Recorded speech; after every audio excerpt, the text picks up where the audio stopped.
High court stay order ఉన్నప్పటికీ దౌర్జన్యంగా వ్యవహరించింది అని స్థానికుల ఆవేదన. 80కి పైగా అమాయక పేద గిరిజన లంబాడీల ఇళ్లను వారికి న్యాయం జరగకముందే ఇళ్లను కూలగొడుతూ భూములను అక్రమంగా స్వాధీనం చేసుకుంటున్న సింగరేణి యాజమాన్యం.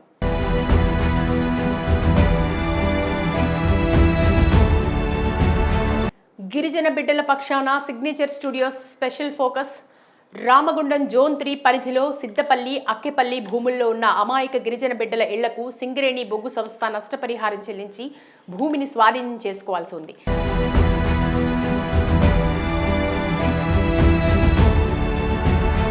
అయితే 2013 నుండి 80కి పైగా ఉన్న గిరిజన లంబాడా కుటుంబాలకు న్యాయం జరగకపోవడంతో ఈ విషయంపై గిరిజనులు న్యాయ పోరాటానికై తెలంగాణ ఉన్నత న్యాయస్థానమైన హైకోర్టుని 2020లో ఆశ్రయించారు.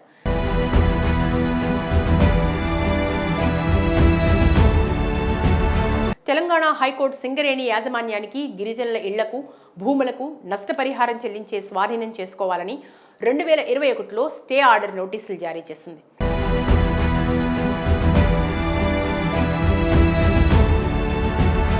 కోర్టు ఆదేశాలను సింగరేణి ధిక్కరించిందని స్థానిక గిరిజన బిడ్డలు ఆవేదన వ్యక్తం చేస్తున్నారు. అదే ప్రాంతంలో 2800 పైచిలుకు అక్రమ నిర్మాణాలకు నష్టపరిహారం ఇచ్చి కేవలం గిరిజన లంబాడీల 80 ఏళ్లకు న్యాయం చేయకుండా ఎందుకు ఇబ్బందులు పాలు చేస్తున్నారని ప్రశ్నిస్తున్నారు.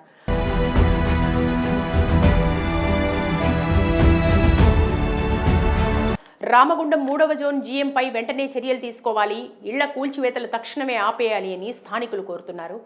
హైకోర్టు స్టే ఆర్డర్ ఉన్నప్పటికీ దౌర్జన్యంగా వ్యవహరించి గిరిజనుల ఇళ్లను కూలగొట్టడం ఎంతవరకు న్యాయమని స్థానికులు వాపోతున్నారు.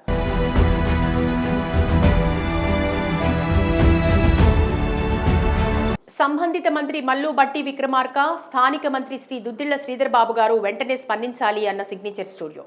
లేనిచో గిరిజనులకు న్యాయం జరిగే వరకు వరుసగా అన్ని గిరిజన ప్రజా సంఘాలతో అసెంబ్లీ ముట్టడితో పాటు ప్రజాభవన్, సింగరేణి భవన్, రాజ్ భవన్ ముట్టడి చేసి న్యాయం జరిగే వరకు శాంతియుత నిరసన వరుస కార్యక్రమాలు చేపడతామని గిరిజన సంఘాలు అంటున్నాయి.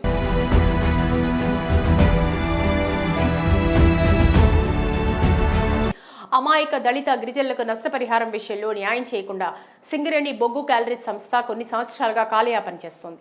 ఇలాంటి విషయాల్లో తెలంగాణ హైకోర్టు పరిధిలో ఉన్నప్పటికీ దౌర్జన్యంగా వ్యవహరించి ఆ గిరిజన ఇళ్లను సింగరేణి యాజమాన్యం అక్రమంగా భూములను స్వాధీనం చేసుకునే ప్రయత్నం చేయడం చూస్తుంటే గిరిజనుల పట్ల సింగరేణి అధికారులకు ఉన్న చులకన భావం, నిరంకుశత్వం అర్థమవుతుంది.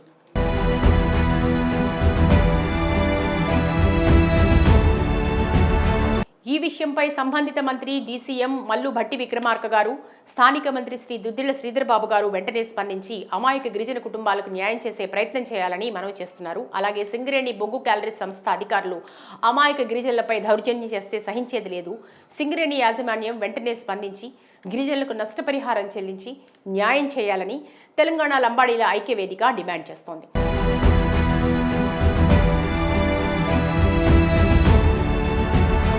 లేనిచో అన్ని గిరిజన లంబాడా ప్రజా సంఘాలు, ప్రతిపక్షాలు, వామపక్షాలను కలుపుకుని గిరిజనులకు న్యాయం జరిగే వరకు సింగరేణి సంస్థపై, ప్రభుత్వంపై పోరాటాన్ని ఉధృతం చేస్తామని అంటున్నారు. స్థానికులు హెచ్చరిస్తున్నారు.